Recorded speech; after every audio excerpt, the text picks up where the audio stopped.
What I wanted to share with you this evening, I've summed up in this expression, but I'll be talking about it for 2 hours, so it'll become clear.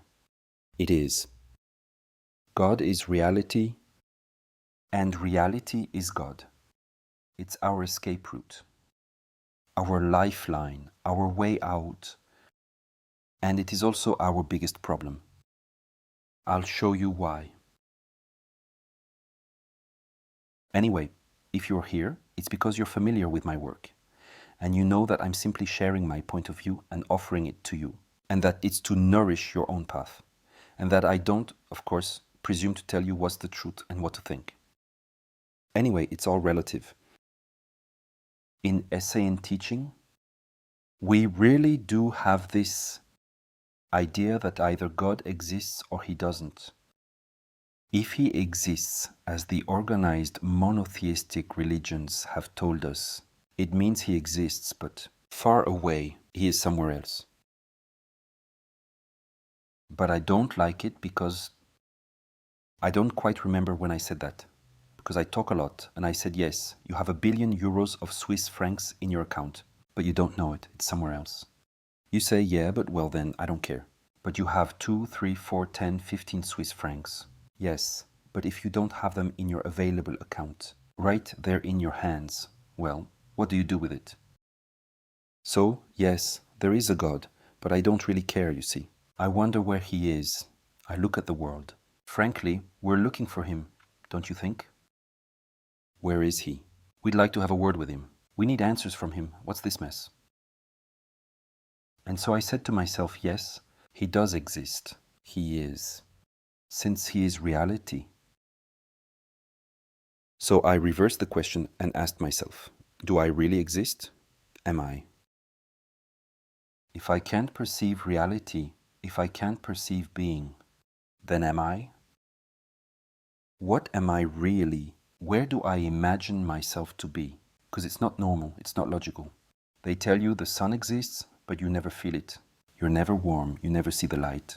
You are told, yes, yes, it does exist. So I said to myself, okay, there's a bug in my matrix. Where's the reality? And that's why I'd like to tell you tonight that God is reality. So, what's your reality? If God is reality, he exists. Reality is God for you. What you have made your reality, what you create as the reality of your life, what you consider as reality, is your God. And so, if you want to get out of the conditioning of this artificial matrix that's hurting us, breaking us, damaging us, tiring us, despairing us, demotivating us, spinning our heads like a top to the point where we don't even know who we are anymore. If you want to get out of this prison, you absolutely have to question yourself. Ask yourself, what have you created as your reality? What kind of reality have you created in your life? What do you consider to be real? Because, it's very easy in Californian New Age books. They tell you that man has a creative power, that we all create our reality, which is nice because it's a change from the discourse where, in the end, God is somewhere else. There's nothing we can do. So it feels good when someone says, you can create your reality. But what do you create? Watch out, because what you decide reality is will be the reality of your life, and you're going to live with it. So, God is reality regardless of what you say.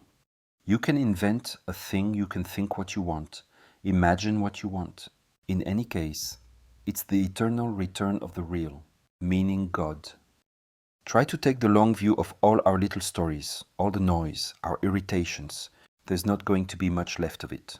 It's God. But also, the reality you create is God. And you're going to get caught with it. He's your God. Just explain to me how, why Moses, Jesus, Mohammed denounced idols, saying, "People, you have created idols." How do humans create idols or false gods? Because they decided and acted on certain realities. You see, for example, you made a statue and said, "This is God," so everyone came, bowed to it, offered money, prayed, and hoped. So if something good is happening in your life, it's thanks to the statue. If you're suffering, ask the statue to stop it. You see, you're transferring your power. You give your creative power to a statue, for example. It's classic. Well, then it becomes true. Really, humans can do that.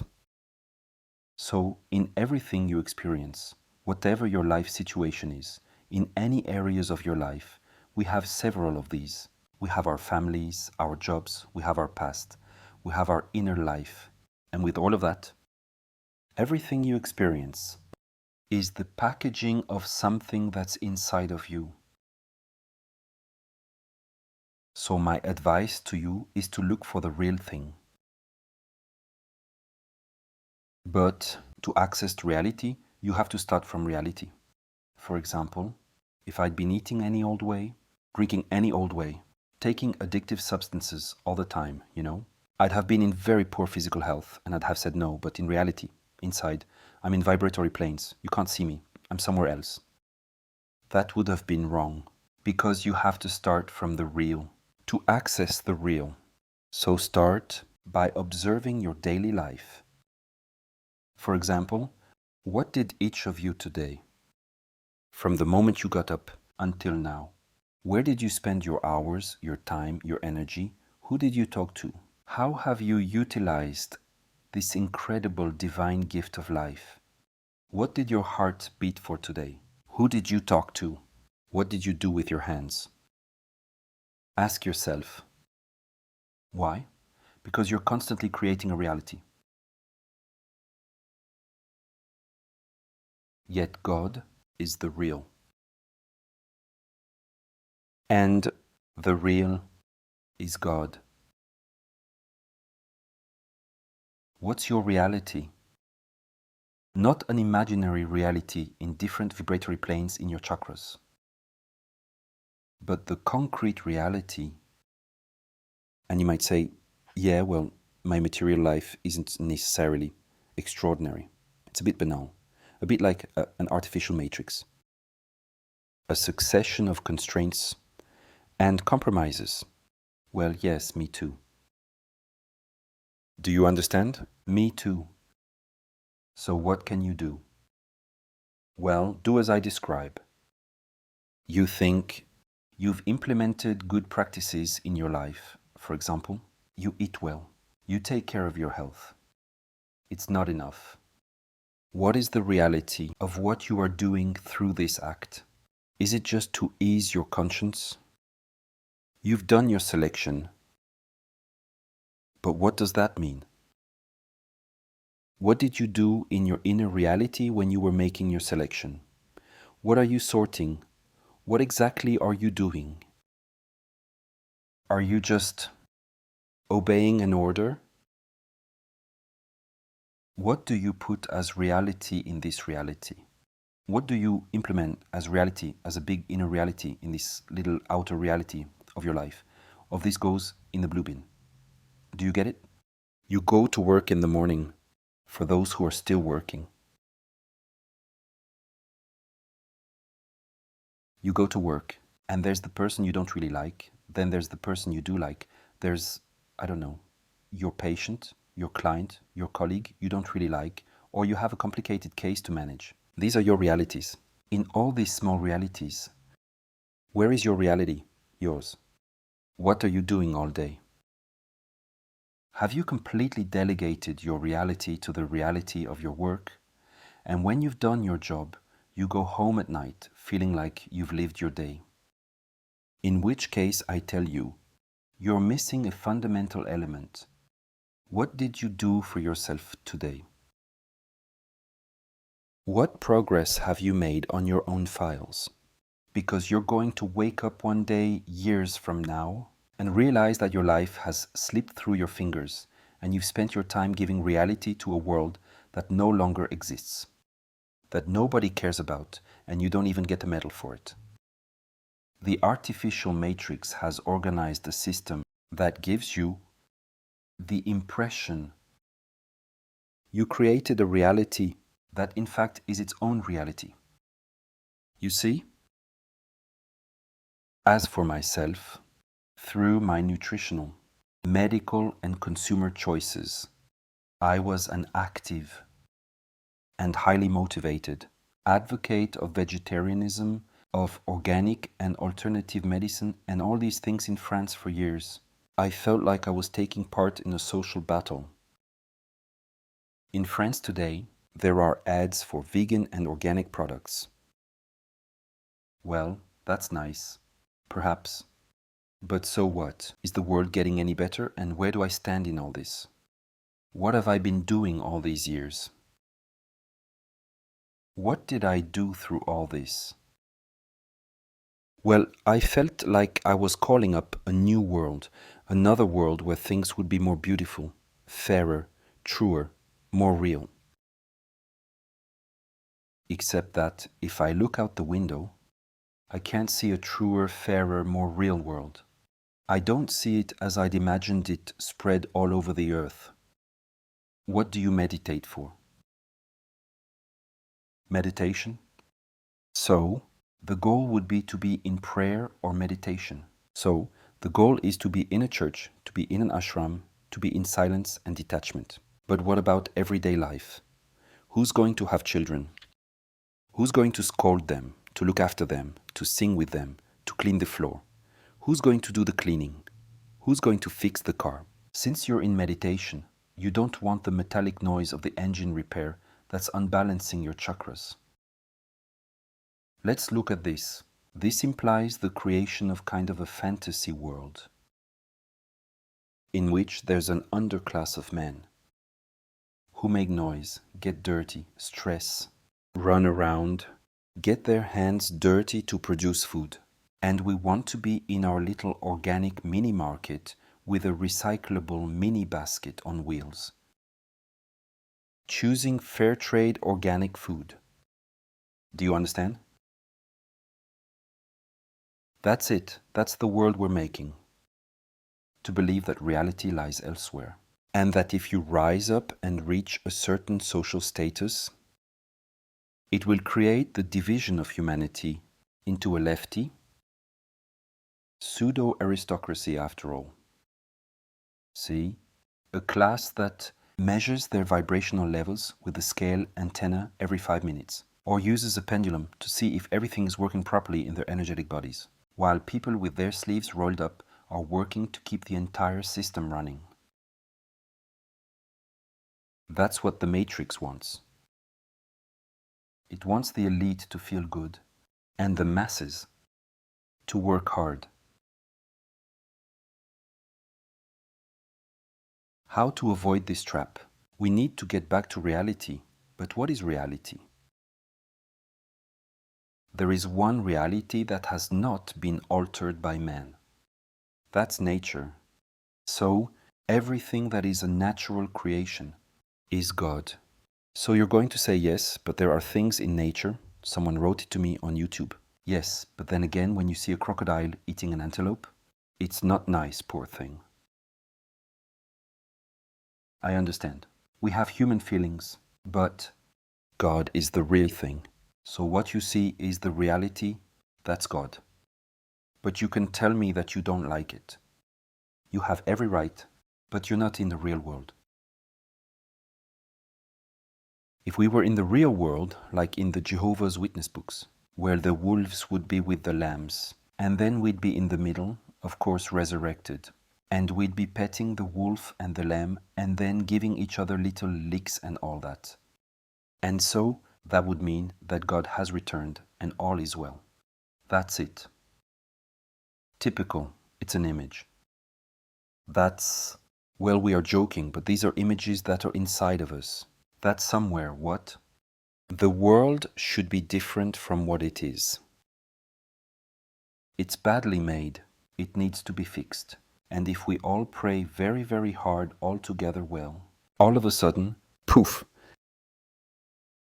we're going to ascend, and reality is going to be different from what it is. It's true, isn't it?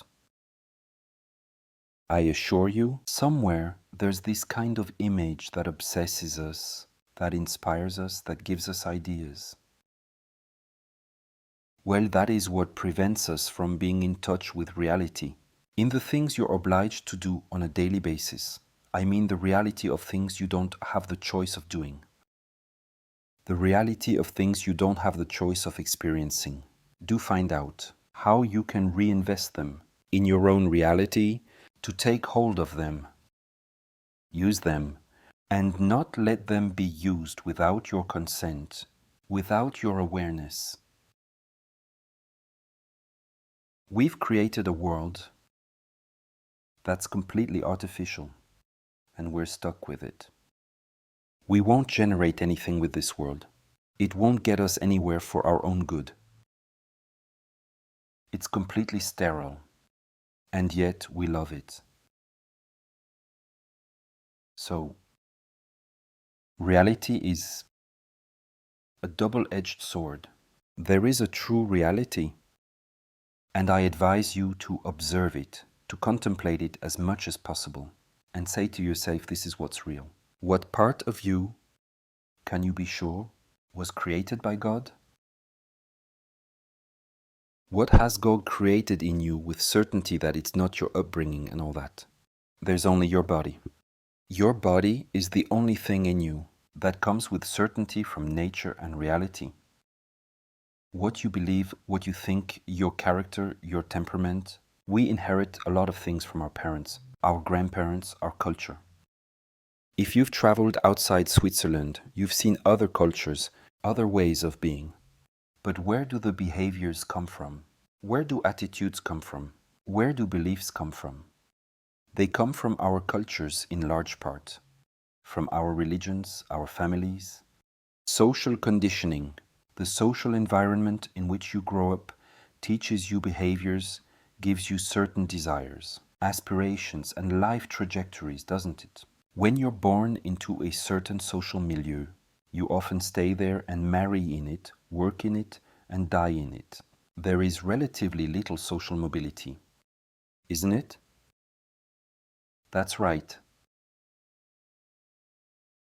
This means that the desires inside you come largely from your social conditioning, from your beliefs, your religion, your culture, and the times you live in. So it's not really created by the divine. It's not original. It's not primal, primordial. It's circumstantial. Is my soul French? Wouldn't that be sad? There's a deep part of you that's neither man nor woman nor Swiss. It's eternal. But getting there is complicated. So, try to see God in the reality of life. What's real? Real in you, your body. Are your desires and emotions absolutely real? You experience them for real, you're in touch with them, but tomorrow they've changed. Well then, I love you on Monday, but I don't on Tuesday. So after all, what's real? God is reality. Look for Him in true reality. Mountains, water, fire, sun, stars, seasons, your body. But you generate a reality, and reality is God. What kind of God have I created in my life? You see, let's say I'm an extraterrestrial. I watch you live all day long. I observe you. I watch everything you do to find out which God you believe in. Well, you believe in the car God, in the gasoline God, in the government God, in the money God, in the God of your work. You believe in the God of your apartment. You believe in the God of supermarkets. Because in the end, that's what you live with. You trust that. You trust the whole system. Where did you put your money? Under a tree or in a Swiss bank? Where is it? Where's your pension? Where are your savings?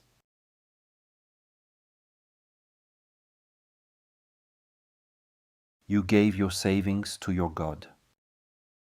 It's the real thing you've created, and now it's got you. He's your God, and you'll do anything to follow him. You see today, for example, if you interview Westerners, they will give completely different conditions to their happiness than if we had interviewed people in the street in Lausanne 200 years ago. 200 years ago here in Lausanne, people would have been asked, what do you need to be happy? They would have made you a short list, which I think would be very different from today's list. But who creates this list? Is it your soul or an artificial matrix? Whispering to you what you need to be happy. And it is going to take a lot of work to make that happen. So work, work. Whip. In the system I've created for you, and if you're a good boy, a good girl, you'll get a little candy at the end, a piece of happiness. That's about it. God is the reality, and your reality is your God. What is your reality? What is your reality today? Don't think that God is somewhere else. It is the God you've created for yourself today, and often has been made for you. So try to reclaim what you crystallize, what you do in your life, by choosing why you do it. Now you can say, but there are some things I didn't really choose. Try to realize that maybe there's a bigger plan that you're not aware of, and that there's really a benefit for you in doing this thing, but you didn't realize it. Why are you a teacher? Why are you a nurse? Why are you a doctor? Why are you employed by the municipality? Why are you an architect? Why are you an engineer? If you're an engineer to be an engineer, I'm telling you that you're not aware of the quintessence that animates your four elements within you. You're completely animated. If you tell me you teach Reiki, yoga, meditation to awaken human consciousness, maybe, but you're talking about someone else. What I want to know is, what are you building in your life for yourself through this? Because it's all the same. I'm a municipal employee for the city, for the good of the citizens, because it makes me happy that people are well. But try to think of yourself as a soul. What are you doing through this reality? Otherwise, you're taken in by a false God who will now be your heaven. He'll organize your life, and the four elements in you are subject to this God. That's why the ancient texts say there's a four-sided throne, and the king comes to rest on it. The king is either the artificial matrix that rules your life, or it's you. And most of us have our work cut out for us. But if you only have this part, it's hard to know how to get out of it. So you have to start by remembering that God is real. We've created lots of false gods and used the word God all sorts of ways, distorting it completely. But that doesn't mean it doesn't exist. But call it what you will. Who cares? So the absolute creative principle, the intelligence that organizes matter, where do you get access to it? In what is real and natural. What is real and natural? Your body, nature. You have a point of reference. Look, contemplate, connect. Just do it. Because if you look for God only in this human world of concepts, ideas, and so on, you'll get lost straight away. It's the Minotaur's labyrinth. There's no way out of it. You're going to run into spiritual entities. Because we call those an imagination, an idea, an awareness, an understanding. If you've ever taken psychotropic plants, you know very well that you're entering these parallel worlds and seeing them for real. When you imagine Buddha or Jesus, if you enter the subtle worlds, these imaginations exist. And you talk to them. There are plenty who channel Jesus, Mary, and whatever else you want. They speak with images in spiritual worlds. And it's absolutely real. It's not natural, but when you experience it, it's real. You can talk to it. These are memory images in the matrix. So if you want to look for the divine or the idea of the divine and all that in there, but then you get lost straight away. There's no way out of it. I wouldn't advise you to do that. To access reality, you yourself must be real. But often, you're not in the real world, you're in your little imaginary bubble. And you can't even enjoy something as simple as a chanterelle fondue, a landscape, a glass of water when you're thirsty. Do you understand? Drinking when you're thirsty should be an orgasmic experience. In fact, we experience this to some extent when we go hiking. When you're hiking, all of a sudden you get really hungry at some point. Your blood sugar is low and all. And then you eat the little thing you brought with you. An apple. And it's the best apple of your life. Isn't it? That's right. Why? Because all of a sudden you're touching reality. God, it's an apple when you need it. God is a glass of water when you need it. God, it's a good bed when you need it. But that's all. God is a hug when you need one. God is a look when you need one. God is a word when you need it. God is silence when you need it. God is all you need to be. So, stop looking elsewhere. It makes us sick. It's killing us. It divides us. It makes us slit each other's throats. Isn't it? God? So stop looking for God elsewhere. God is only in the reality of life. But is your reality divine? No, I know that, but then what do I do? Go and look for God in reality and start creating a reality in your life more natural, simpler, originating in nature and in reality and in your relationship with reality. And maybe one day these two realities will become one. And this is the path taught by the Essenes.